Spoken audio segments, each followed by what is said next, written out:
तो इस तरह से, और आप समझ लीजिए नए जल स्रोतों का भी निर्माण किया गया है। 20,318 नए जल स्रोत सृजित किए गए। और आप सबको ये बता दें, जितना भी छत पर वर्षा होती है तो उसके लिए वाटर हार्वेस्टिंग स्ट्रक्चर के लिए 13,321 सरकारी भवनों में वाटर हार्वेस्टिंग स्ट्रक्चर का निर्माण कराया गया। और उसके अलावे ये तो पूरा 7 का हिस्सा हुआ। और उसके बाद एक हिस्सा है पौधारोपण, जैसे जल की रक्षा तो उसी तरह समझिए हरियाली। अब पौधारोपण, तो हम लोगों ने तो पौधारोपण के लिए बिहार झारखंड एक साथ था। अब कोई चिंता नहीं करता था, झारखंड अलग हो गया, तब देखा गया कि बिहार में क्या स्थिति, कितना बुरा हाल है। तो उसके स्थिति को देखते हुए हम लोगों ने जो इसके लिए पौधारोपण के लिए काम किया, कितने बड़े पैमाने पर किया। यहां पर जब बिहार से झारखंड अलग हुआ और जो बिहार है उसका जान लीजिए कि हरित आवरण मात्र 9%, आप समझ लीजिए। और उसके बाद जो हम लोगों ने इस पर पूरा विचार किया कि काम करना चाहिए, और 2012 से जो काम करवाना शुरू किया, और उस समय जो हम लोगों ने तय किया था कि हम लोग 24 करोड़ पौधारोपण का लक्ष्य रखे। 2018-19 तक 22 करोड़ पौधे लगाए गए। और जब जल जीवन हरियाली अभियान की शुरुआत की, उसी का पार्ट इसको बनाया। और 2 आइटम हो चुका है, 2 बार। आप समझ लीजिए, एक साल पिछले वर्ष के 1 साल पहले 3 करोड़ 95 लाख पौधारोपण किया गया, और पिछली बार 3 करोड़ 89 लाख से अधिक पौधारोपण हो चुका। और जो पहले आपका हरित आवरण 9% था, अब वो बढ़ करके 15% हो चुका है। सत का तो कम से कम हमारा लक्ष्य है, क्योंकि भाई देखिए हमारे यहाँ आबादी बहुत ज्यादा, क्षेत्र सीमित है, इसलिए हम लोग लाख चाहेंगे तो बहुत सीमा के आगे नहीं जाएंगे। लेकिन हम तो चाहते हैं 17% से भी, अभी तो हमारा लक्ष्य है, लेकिन उससे भी आगे और ज्यादा। और जितना सड़क बनाते हैं उसके अगल बगल में पेड़, और जितने सब जगहों पर वृक्षारोपण, सब जगह से करके हरियाली का वातावरण। और जरा पहले का देखिए बिहार का हाल, और अभी जरा कहीं कहीं घूमिए और सही मायने में आपको दिखाई पड़ेगा पुराने जमाने की स्थिति से लेकर के अब तक। जब बिहार झारखंड एक था, किसी को कोई सोचता ही नहीं था, क्योंकि झारखंड में तो बहुत था उस इलाके में। लेकिन जब उसके बाद जब हम लोगों को लगा कि अब ये सब कुछ करना है, जो हम लोगों ने कराना शुरू किया, और वृक्षारोपण कितने बड़े पैमाने पर, 12 से तो हम लोगों ने विशेष तौर पर हरियाली मिशन की शुरुआत कराई थी। तो ये सब करते हुए अब हम लोगों ने इतना दूर किया है। तो ये भी काम समझ लीजिए, ये जल जीवन हरियाली अभियान का हिस्सा है पौधारोपण। और उसके बाद एक हिस्सा है हम लोगों का कृषि के क्षेत्र में, तो हम लोग काम कर ही रहे हैं। 2008 से कृषि रोड मैप, तीसरा कृषि रोड मैप चल रहा है। कितना कृषि की तरक्की हुई है, कितना बढ़ा है कृषि के क्षेत्र में बिहार। लेकिन उसके साथ साथ हम लोगों ने कहा कि भाई मौसम के अनुकूल कृषि होनी चाहिए। जिस इलाके में जो चीज उपयुक्त हो, और उसी पर कितना अध्ययन अब चल रहा। अब पूरे हर जिले में हम लोगों ने इसका इंतजाम कराया है, और हर जगह पूरा चीज करा के और लोगों को इसकी ट्रेनिंग दी जा रही। तो ये भी जल जीवन हरियाली अभियान का हिस्सा है, मौसम के अनुकूल। और दूसरा चीज तो हम लोग कहते हैं कि जो पुआल को जलाने वाला है फसल, ये जो एक जो है पुआल का, तो उसका तो फसल अवशेष प्रबंधन।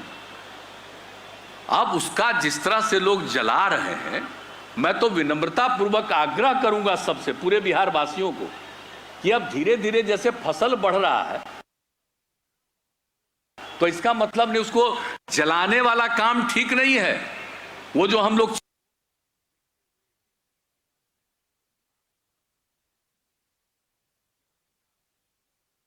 चाहते हैं जल जीवन हरियाली अभियान के अंतर्गत पूरे माहौल को ठीक करना, अगर उसको जलाते जाइएगा, ये कहां से बाहर का आदमी आकर के और उल्टा पुल्टा लोगों पर जाकर के ये कोशिश कर रहा है, सबको समझाने की कोशिश कर रहा। तो ये बात तो समझना पड़ेगा, और कृषि विभाग इसके लिए पूरा लगा हुआ, लोगों को बताना कि ये बहुत जरूरी है। मौसम के अनुकूल कृषि का एक दूसरा हिस्सा है फसल अवशेष प्रबंधन का। ये जो पुआल जलाने वाला चक्कर है ये नुकसान पहुंचाएगा, लाख पहुंचाएगा। जैसे एक तरफ हम लोग लाभ दे रहे हैं और दूसरी तरफ कोई ना कोई आदमी गड़बड़ तरह का आदमी, और वो इस राज्य का नहीं है, वो दूसरे राज्य का आ जाता है, इधर से उधर कुछ करता रहता है। और कितनी बड़ी बैठक हम लोगों ने की थी 2018 में और 19 में, किस तरह से कार्यक्रम शुरू कराया। तो इस सब चीज को भी तो हम लोगों का ये जो जल जीवन हरियाली अभियान है उसमें यह भी है, मौसम के अनुकूल कृषि कार्यक्रम में फसल अवशेष प्रबंधन का भी काम है, इसको भी हम लोगों को करना। और फिर सौर ऊर्जा पर तो हर घर बिजली पहुंचा दिए, लेकिन असली ऊर्जा क्या है? ये जो सब जगह से हम लोग ऊर्जा बना रहे हैं ये कितना दिन तक टिकेगा? असली टिकेगा सौर ऊर्जा ही असली चीज है। तो सौर ऊर्जा को बढ़ावा देने के लिए ही जल जीवन हरियाली अभियान का एक हिस्सा है कि सौर ऊर्जा को हम लोग बढ़ावा देंगे। और अभी उसकी शुरुआत की गई है, लगभग 2000 सरकारी भवनों पर सौर ऊर्जा अधिष्ठापित किया गया। वो धीरे धीरे इस काम को करने की कोशिश हो रही है कि लोग समझ लें कि ओरिजिनल चीज कौन है, सौर ऊर्जा। तो इसीलिए इसके लिए काम तो ये हुआ 10, और एक है कि इसके लिए निरंतर जल जीवन हरियाली के लिए अभियान चलाना, ये 11वां आइटम। और ये हो हर महीने मीटिंग करना, हर जगह की खबर लेना, तो ये काम भी हो रहा है। तो इसलिए आज का जो दिवस है, इस दिवस के अवसर पर, बिहार दिवस के अवसर पर जो आज मुख्य रूप से रखा गया है जल जीवन हरियाली अभियान। तो जल जीवन हरियाली अभियान के लिए जितना काम हो रहा उतना तो सरकार के द्वारा तो करना ही है, लोगों को भी प्रेरित करना है। और सबसे बड़ी चीज है कि इस चीज को लेकर के एक तौर पर, पूरे तौर पर इसके लिए काम करना चाहिए। और जब हम लोगों ने जल जीवन हरियाली अभियान की 19 में शुरुआत की, 2019 में, और उसी समय हम लोगों ने क्या किया था, जागरूकता अभियान जो चला ही रहे थे, और उसके बाद लोगों में ये भाव कितना अच्छा गया। आप समझ लीजिए कि इसमें मानव श्रृंखला भी बनाए हम लोग 19 जनवरी 2020 में। और 19 जनवरी 2020 में जो मानव श्रृंखला की स्थापना की गई, मानव श्रृंखला में 5 करोड़ 16 लाख से अधिक लोगों ने भाग लिया। अब आप सोच लीजिए जो काम किया गया। तो अब तो बीच में ये आ गया ये कोरोना का दौर। तो भला बताइए, जो ये 3 साल हम लोगों का खत्म हुआ है ये वाला में, बिहार दिवस के अवसर पर वाले में, तो बीच में आ गया कोरोना। अब कोरोना पर तो सचेत रहना ही है, सब कुछ हो रहा, और बिहार में तो एक चीज पर और पूरे देश में ध्यान दिया जा रहा।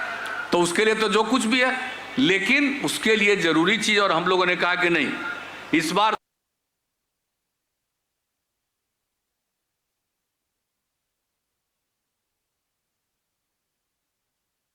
तरह से आज का ये कार्यक्रम हुआ। और आज के दिन जल जीवन हरियाली अभियान का रखा गया है उद्देश्य। तो इसमें निश्चित रूप से काम होना चाहिए। और आप जानते हैं, जब बिहार में जल जीवन हरियाली अभियान की शुरुआत की गई थी तो नवंबर 2019 में बिल गेट्स आए थे, और जब आए थे उनसे बातचीत हो रही थी तो जल जीवन हरियाली अभियान के बारे में उनको जानकारी दी थी, बड़ा प्रसन्न हुए थे। जलवायु परिवर्तन राउंड टेबल कॉन्फ्रेंस में कई देशों के मुख्यमंत्री और जो प्रमुख नेता सब भाग लिए थे, उसमें भी हम लोगों को भी अपनी बात कहने का मौका मिला था। और उसी में हम लोगों ने जल जीवन हरियाली अभियान के बारे में सारी बातें कही थी। तो आप सोच सकते हैं कि आज जब बिहार दिवस के अवसर पर फिर से जल जीवन हरियाली अभियान के बारे में कहा जा रहा, सब लोगों को इसके लिए सजग होना है और सचेत होना, और आपस में प्रेम और भाईचारे का माहौल कायम रखना है। और जितना भी हम इतना ही आश्वस्त करेंगे कि हम लोगों का जो कमिटमेंट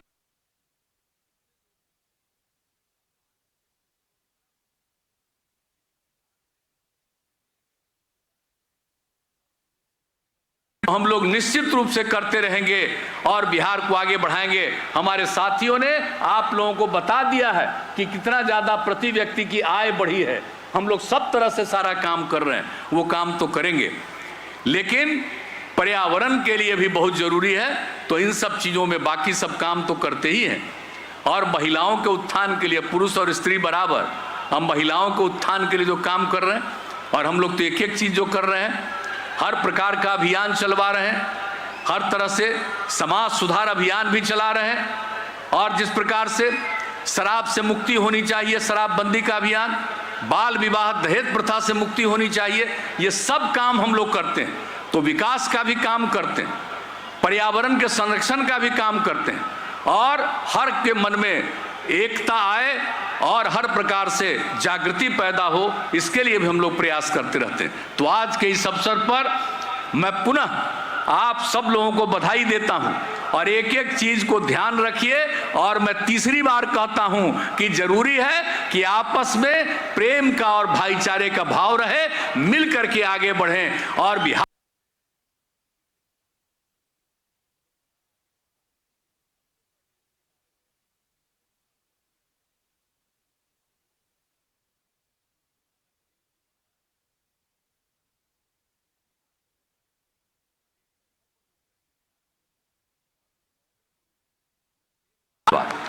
कोटि कोटि धन्यवाद, आभार व्यक्त करती हूँ। लड़कियों को आगे बढ़ाने के लिए तो काम ही किया। और आप जानते हैं कि बिहार तो धीरे धीरे नीचे चला गया, हम बहुत पीछे हैं अभी, हम बहुत आगे कोशिश कर रहे हैं। लेकिन कुल मिलाकर के अगर आप देखिएगा आबादी के दृष्टिकोण से, तो पूरे देश में जितने राज्य हैं, तो क्षेत्रफल के हिसाब से हम 12वें नंबर पर हैं, लेकिन आबादी के दृष्टिकोण से तीसरे नंबर पर। 1 वर्ग किलोमीटर में जितनी आबादी बिहार में है, उतनी आबादी देश के किसी हिस्से में नहीं है, शायद दुनिया में भी उतना नहीं है यह स्थिति। तो हम लोग तो बहुत आगे थे, अब बहुत पीछे चले गए। तो फिर इसको आगे बढ़ाने के लिए जो सब काम किया जा रहा, अब कितना सब कुछ किया जा रहा, प्रजनन दर घट रहा है ना। पहले कितना ज्यादा प्रजनन दर था, यही देखा गया कि अगर लड़कियां पढ़ेंगी तो प्रजनन दर घटेगा। पति पत्नी में पत्नी अगर मैट्रिक पास देश भर का, तो प्रजनन दर 2 के करीब। और हमारे बिहार में भी अगर पति पत्नी में पत्नी मैट्रिक पास थी, तो देखा गया कि उसका भी प्रजनन दर 2। और अगर पति पत्नी में इंटर पास है, तो देश में प्रजनन दर 1.7 और उसी के करीब बिहार में भी। तो उसी समय ये लगा कि अगर हम अपनी बच्चियों को खूब आगे पढ़ाएं और कम से कम इंटर तक तो जरूर सबको पढ़ा देंगे, तो प्रजनन दर घटेगा। और आज आपको मालूम है, जब काम करने का हम लोगों को मौका मिला, तो यहाँ प्रजनन दर क्या था, 4.3, अब घटते घटते 3 पर पहुंच गया है, और बहुत जल्दी हम लोग इसको 2 पर ले जाएंगे। तो ये सब काम में लगे हुए हैं, तो हर प्रकार से कोशिश चल रही है। और मुझे आज बहुत प्रसन्नता हुई है, जो हम बच्चे और बच्चियों को देख रहे हैं, जितना ज्यादा उसको समझ आ रही है, जितना कोई काम कर रहा है, ये खुशी की बात है। हम अभी और आगे बढ़ेंगे और बहुत तेजी से आगे बढ़ेंगे, लेकिन इसके लिए जरूरी है भाई कि आपस में प्रेम और भाईचारे का भाव होना चाहिए। बहुत लोग आपस में झगड़ा कराने में लगा रहता, तो कुछ लोग तो गड़बड़ होता ही है, चंद लोग तो गड़बड़ होता ही है, दुनिया भर में होता है गड़बड़। लेकिन वो गड़बड़ लोगों के चक्कर में नहीं रहना, प्रेम का और भाईचारे का माहौल कायम रखना।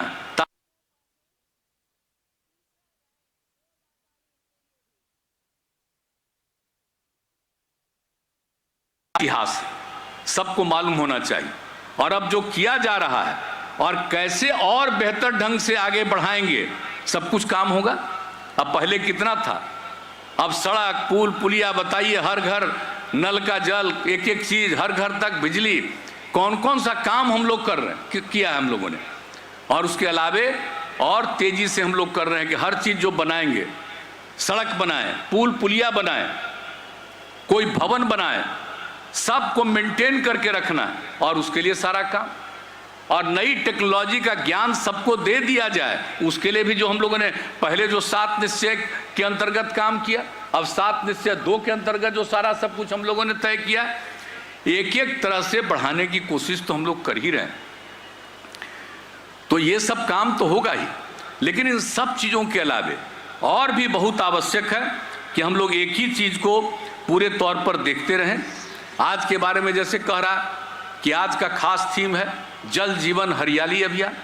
अब आप सोच रहे हैं ना, अभी तो बता रहे थे माननीय शिक्षा मंत्री जी, इन्होंने तो बता दिया पुराना इतिहास, 2019 की कहानी बता रहे थे। और उसी समय हमने कहा, एक कार्यक्रम में हमको बुलाए हुए थे, नया नया बहाली किए थे, तो उसको बहाली का सर्टिफिकेट दे रहे थे, तो उसमें हमको भी बुलाए हुए थे विधानसभा के अध्यक्ष स्पीकर साहब, तो उसमें हम सब करते रहे। लेकिन उसी समय हमने कहा कि भाई एक जो सबसे जरूरी चीज है, वो जरूरी चीज है कि लोगों को जागरूक करना बहुत आवश्यक है। जलवायु परिवर्तन, दुनिया भर में जो जलवायु परिवर्तन की चर्चा हो रही है और नीचे जा रहा, हम लोगों को अपने यहाँ के बारे में सोचना पड़ेगा। और आप सोच लीजिए,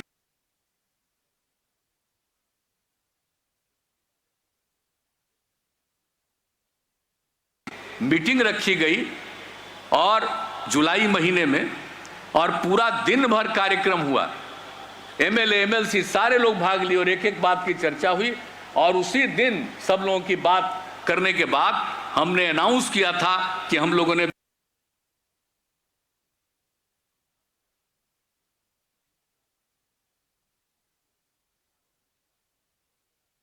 के लिए जो जलवायु परिवर्तन हो रहा और इसके लिए हम लोग रक्षा के लिए जो काम करेंगे, तो उसका नामकरण हम लोगों ने किया जल डैश जीवन डैश हरियाली। और कहा कि अगर जल है सुरक्षित और हरियाली सुरक्षित है तभी जीवन सुरक्षित रहेगा। अगर जल असुरक्षित होगा, हरियाली असुरक्षित होगा, तो जीवन नहीं बचेगा, चाहे वो किसी का भी सवाल हो। तो इसीलिए पशु पक्षी हो, जीव जंतु हो, इंसान हो, हर किसी के जीवन की सुरक्षा के लिए ये बहुत आवश्यक है। तो ये काम हम लोगों ने उस समय जो किया, उसके बाद इसके बारे में पूरी तैयारी करके कि आखिर जल जीवन हरियाली का क्या अंश होगा, 11 हिस्सा बनाया गया उसका, और 11 हिस्सा एक एक चीज को बना करके, और इसके लिए हम लोगों ने उसी समय तय किया 24,000 करोड़ रुपए का कि राज्य सरकार की तरफ से इस काम को शुरू किया जाएगा। और वो काम शुरू किया गया और एक एक काम किया गया। 7 अवयव जल संरक्षण के संबंधित। अब आप जान लीजिए, ये बताना जरूरी है कि अभी तक जितने सार्वजनिक पोखर, तालाब, आहर, पईन जो अतिक्रमित थे, उनको अतिक्रमण से मुक्त किया गया। अब उसकी संख्या अब हो गई है 16,680 साखर, तालाबों, आहर, पईनों को अतिक्रमण से मुक्त कराया गया। उसके बाद जो भी था कि 8,595 तालाब, पोखर, 22,453 आहर, पईन का जीर्णोद्धार कराया गया। यानी अतिक्रमण से मुक्त किया गया, जीर्णोद्धार कराया गया। ये सब काम जो हम लोगों ने उसके जल जीवन हरियाली अभियान का। और उसके अलावे 14,859 कुओं का जीर्णोद्धार कराया गया, कुओं तथा चापाकल के पास। और ये हम लोगों ने क्या तय किया था कि सोख्ता का निर्माण कराएंगे कुआं और चापाकल के पास। तो कुओं तथा चापाकल के पास 1,29,336 सोख्ता का निर्माण कराया गया। और उसके अलावे आप समझ रहे हैं कि चेक डैम 7,657 चेक डैम का निर्माण। कितने तरह के काम और किए जा रहे हैं। आपको मालूम है कि जो कुछ भी जगह जहां पर पानी की कमी, आप सबको मालूम है कि उसके लिए काम हो रहा।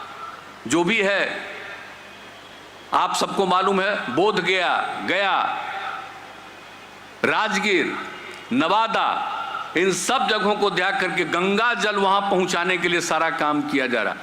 पूरी कोशिश चल रही है और कितना राउंड हम लोग देख रहे हैं और काम तेजी से चल रहा। और मुझे पूरा भरोसा है कि इस साल बरसात के पहले कहीं जगह पर पहुंचाने की स्थिति में पहुंचेंगे।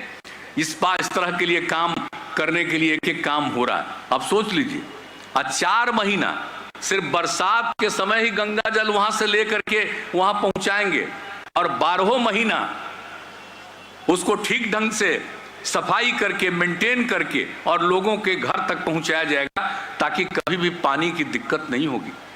और कितने टूरिस्ट आते हैं दुनिया भर के, कैसी ऐतिहासिक जगह हैं, और वहां पर यह था। तो इसके लिए भी हम लोगों ने शुरू किया, और वह भी हिस्सा है जल जीवन हरियाली अभियान का, और वो भी काम किया जा रहा है, बड़े पैमाने पर काम किया जा रहा है।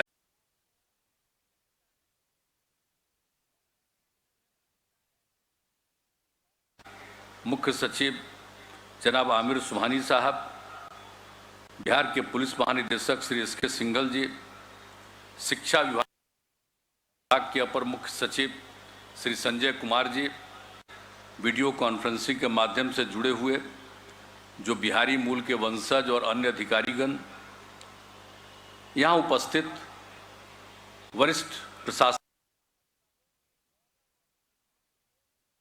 पदाधिकारीगण, पुलिस पदाधिकारीगण, प्रिंट एवं इलेक्ट्रॉनिक मीडिया के पत्रकार मित्रों, छायाकार बंधुओं, कार्यक्रम में उपस्थित बहनों एवं भाइयों, ये बड़ी खुशी की बात है। 3 साल के बाद आज फिर गांधी मैदान में बिहार दिवस के कार्यक्रम में उपस्थित होने का मौका मिला। ये कार्यक्रम तो हम लोगों का चल रहा है 2010 से ही, जब उसी समय 2009 में ही इस पर चर्चा हुई कि हम लोगों को एक बिहार दिवस के बारे में सोचना चाहिए कि कब बिहार बना। तो इसके बारे में वैसे तो बिहार एक ऐतिहासिक है, सब कुछ है, लेकिन ये देखा गया तो जो भी अंग्रेजों के ज़माने में ही जब ये हुआ था, सब लोग बंगाल के हिस्सा में थे, और उसी में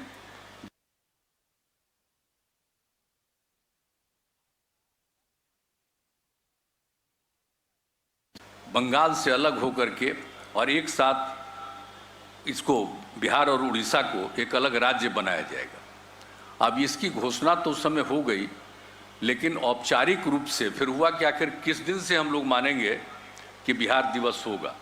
तो वही जब औपचारिक रूप से और कई चीज़ों का पूरे इतिहास का अध्ययन किया गया, और उसी में देखा गया कि भाई जो 22 मार्च 1912 को इसके बारे में औपचारिक घोषणा की गई आधिकारिक कि बिहार एक अलग राज्य हो।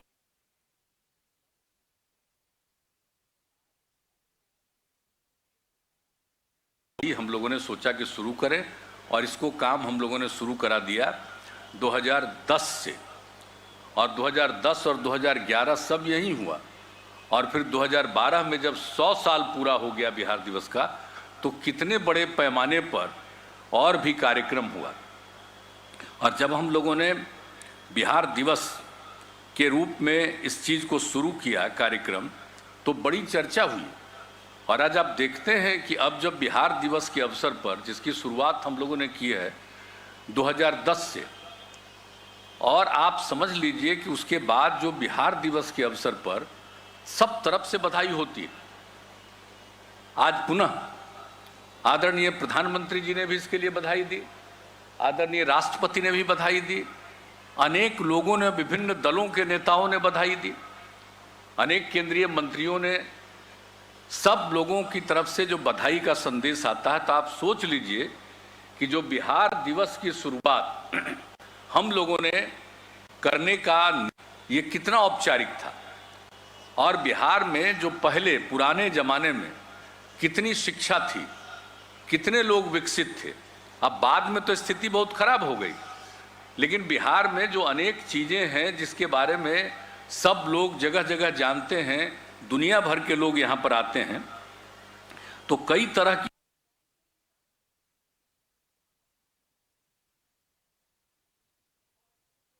कार्यक्रम हो रहा है कि चारों तरफ से सब तरह का कार्यक्रम तो हो ही रहा है। आज पर्यटन विभाग द्वारा ड्रोन शो का एक विशेष आयोजन किया गया। अब इसके बाद ड्रोन शो का भी सब लोग प्रदर्शन देखेंगे, सब कुछ काम को देखेंगे, तो ये बड़ी भारी चीज़ है। और जो कुछ भी बिहार दिवस के अवसर पर जो कार्यक्रम प्रारंभ से ही किया गया है, और बिहार के बारे में जो इसकी महत्ता है, ये सब लोगों को पता है। और जिस प्रकार से आप जानते ही हैं कि विभिन्न धर्मों की हृदय स्थली रही है, यही है बिहार का ही है बोध गया। अब आप समझिए कि वो भगवान बुद्ध को ज्ञान की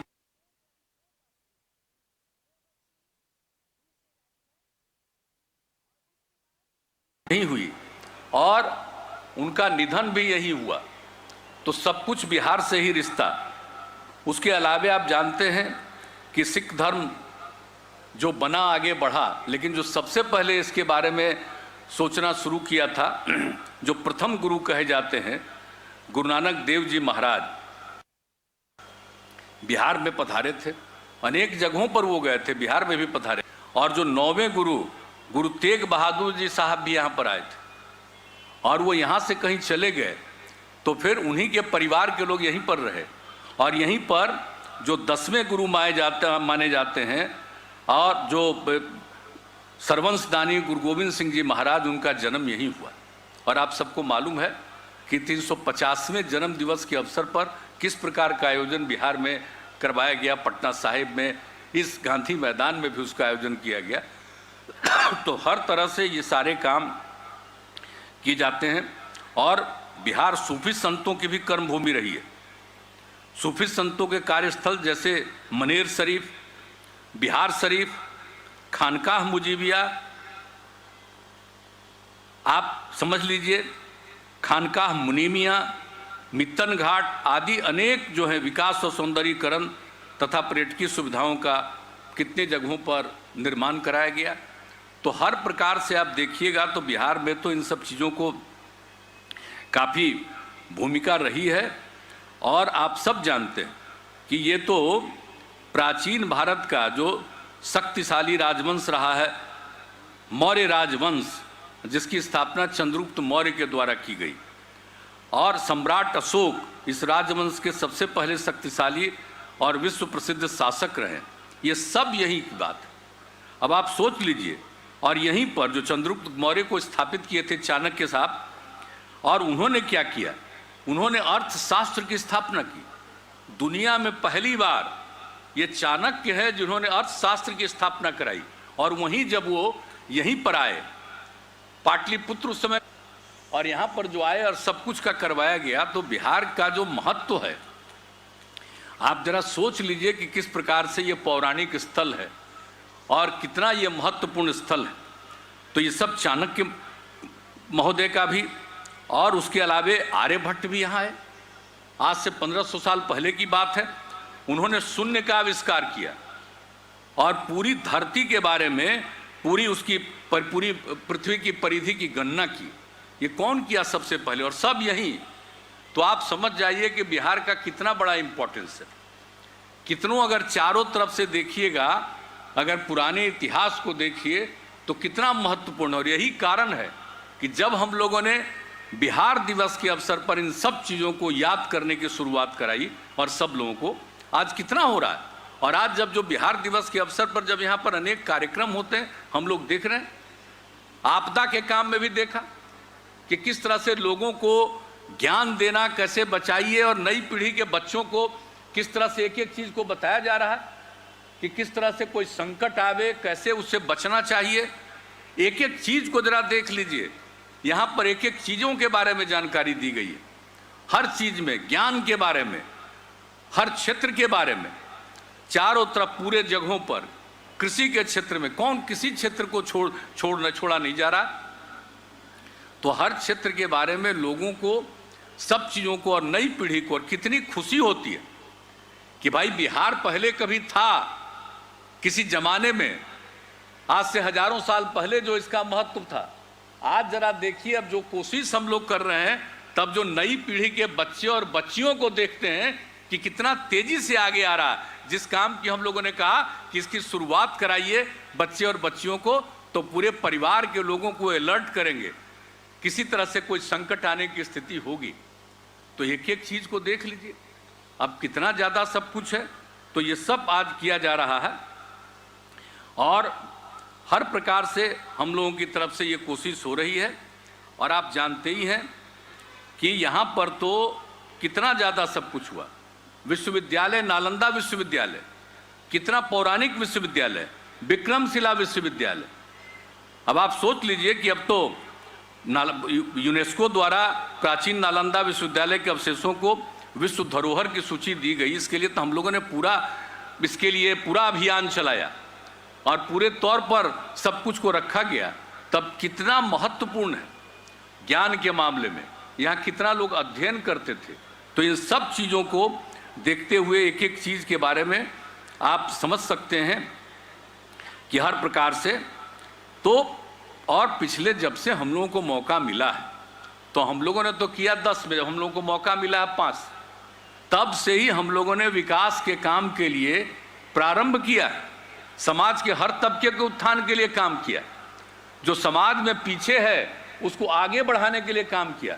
महिलाओं का मामला हो, अनुसूचित जाति जनजाति का, अति पिछड़ों का, अल्पसंख्यक समुदाय का और समाज के हर तबके के विकास के लिए जो हम लोगों ने प्रारंभ से काम किया।